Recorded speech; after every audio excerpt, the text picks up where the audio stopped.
하이 내 남자친구들, 오늘도 심리상담에 대한 진솔한 이야기 씹어볼게. 매운맛 새로운 시리즈물을 시작할 거야. 굉장히 맵고 민감한 주제니까 어서와. 시리즈 제목은 왜 안 친해? 이거야. 내가 예전에 심리상담사 국가 자격증이 없는 이유를 말하며 이런 이야기를 했던 적이 있어. 난 상담 자격증이 국가 자격증이 되기를 아주 간절히 바래. 그럼에도 불구하고 내가 비관적인 세 가지 이유가 있어. 첫째, 한상심하고 한상이 안 친해. 둘째, 상담심리와 임상이 안 친해. 셋째, 상담심리와 정신과가 안 친해. 넷째, 상담심리와 사회복지가 안 친해. 다섯째, 상담심리와 교육계가 안 친해. 여섯째, 상담심리와 종교계가 안 친해. 아우, 3개 얘기하려고 했는데 벌써 6개 얘기했네. 근데 얘네들하고 안 친한 이유를 얘기하지는 않았어. 왜냐하면 한국에서 심리학 그리고 상담의 역사를 짚어봐야 하는 복잡한 내용이거든. 그런데 최근 심리사법 관련으로 떠들썩했지. 그 이후 이 역사적 맥락을 모른 채로 주장만을 반복하는 사람들이 좀 보이더라고. 실제로 올해 한국상담심리학회 내에 학회장 후보 자격을 놓고 이러저러한 얘기가 좀 있거든. 이건 민감한 얘기라 아직 다루긴 힘들고 언젠가는 다뤄볼게. 아무튼 빨 건지 깔 건지는 자유지만 알 건 알고 결정하자고. 그럼 한국에서의 심리학 그리고 상담의 피 묻은 역사를 알아보자. 그 첫 번째 주제는 한국심리상담학회와 한국상담학회는 왜 안 친할까야. 상담에 조금이라도 관심이 있는 사람이라면 이런 이야기 들어봤을 거야. 안전한 심리 상담을 받고 싶다고요? 그러면 한국상담심리학회나 한국상담학회 자격증이 있는지 확인하세요. 아, 그 두 학회가 상담에서는 알아주는 곳인가 보다 싶지? 근데 생각해보면 이상해. 어차피 둘 다 민간 자격증이고 다 상담 타이틀이잖아. 그럼 굳이 두 학회가 나눠져 있을 필요가 있나? 합치면 심플하잖아. 실제로 상담사 중에 한상심이랑 한상 자격증 둘 다 따는 사람도 많거든. 이거 번거롭잖아. 왜 이렇게 해야 돼? 그 이유는 간단해. 그 시작 부리가 다르고 얼마든지 사이가 안 좋아질 수 있기 때문이야. 이걸 위해선 상담학과 심리학이 엄연히 다른 개념이라는 것부터 이해해야 돼. 많은 사람들이 심리학과 상담학을 파생관계로 생각하더라. 심리학 중에 상담학이 있는 거라고. 나도 편의상 그렇게 말할 때가 많지만 엄밀히 따지면 그렇지가 않아. 심리학은 철학에서 말하는 인식론을 과학적으로 연구하는 기초 학문이야. 사람의 정신을 구성하는 것은 무엇인가? 정신은 어떻게 만들어지는가? 이런 거에 관심을 가져. 현대 심리학의 아버지라 불리는 분트를 시작으로 초창기 심리학은 과학 영역에 가까웠어. 객관적으로 실험하고 연구해서 발견한 내용을 바탕으로 보편적인 원리를 찾아내는 쪽이었다고.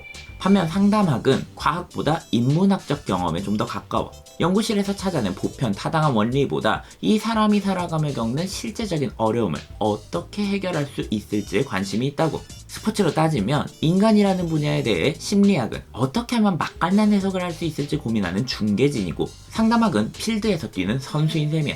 지금까지 말이 어려웠다면 이것만 기억해. 심리학과 상담학은 관심 분야가 같을 뿐 그 뿌리와 접근 방법이 다르다. 그럼 이런 시점에서 상담을 어떻게 볼지 생각해보자. 심리학을 베이스로 삼는 입장에서 심리상담이란 심리학을 실제 사람에게 적용시키고 증명하는 과정이지. 이거겠지?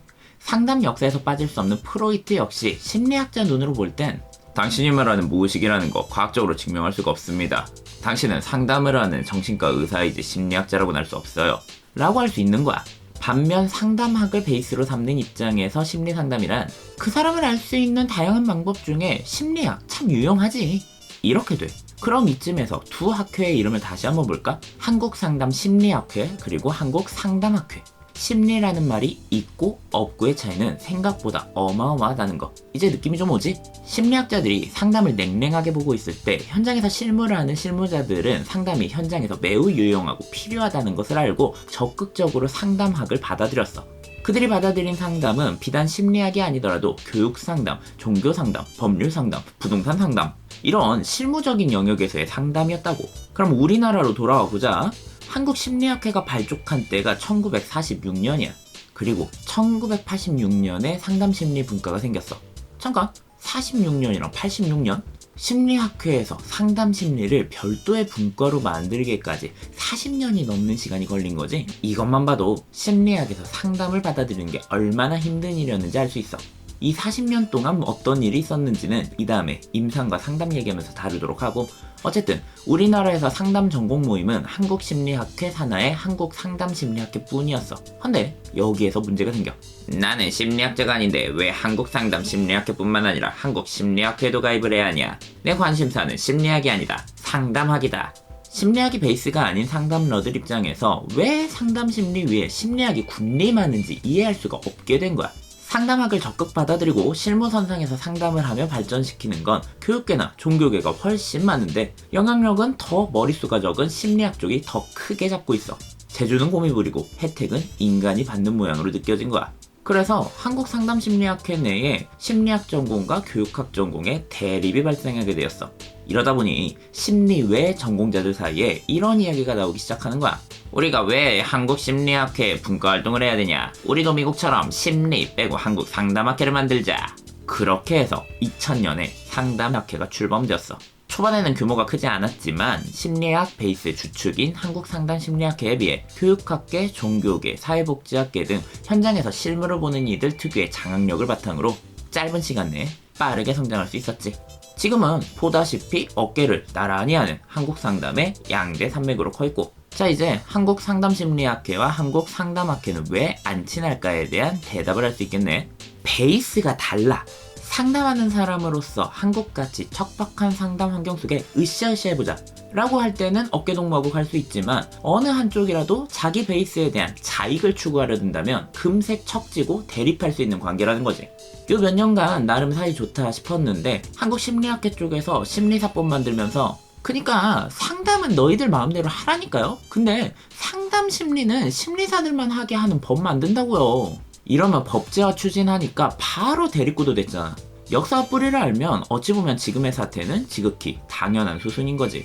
난 학부도 석사도 심리학과를 나온 사람이야. 자격증도 한국상담학회과는 없이 한국상담심리학회 자격증만 가지고 있어. 그래서 그런지 상담을 하는 사람이라면 심리학에 대한 지식이 반드시 있어야 한다고 생각하는 쪽이긴 해. 이론적인 거 없이 감으로 때려 맞추는 거 몇몇 천재들은 가능하겠지만 산업으로 만들려면 나름의 매뉴얼이 필요하니까. 그러나 상담을 하는 사람이 심리학과 졸업장이 필요할까 묻는다면 글쎄, 내 대답은 이래. 굳이 그렇게까지? 심리학 공부만 열심히 하면 되지 않을까? 심리학으로서 굳이 상담이라는 영역을 심리 상담 다르고 다른 상담 다르다고 나눌 필요가 있을까 싶어. 물론 자신의 주장만이 정의라고 주장할 수 있지. 근데 그럴 거면 그냥 심리상담 학자로서 교수님을 하거나 학원을 세우라고. 실무 영역에서 함께 어우러질 거면 다른 주장도 융통성 있게 받아들이면서 함께 섞여 나가야 하지 않을까? 밖으로 싸움하고 있다고 폄하를 듣고 싶지 않다면 말이야. 자, 다음 왜 안 친해 주제는 상담심리학 임상이 안 친한 이유에 대해서 짚어보자.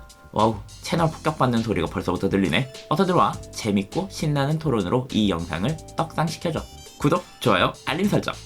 오늘은 여기까지 하자. 너희들의 레트로 대건배 반짝반짝은 무슨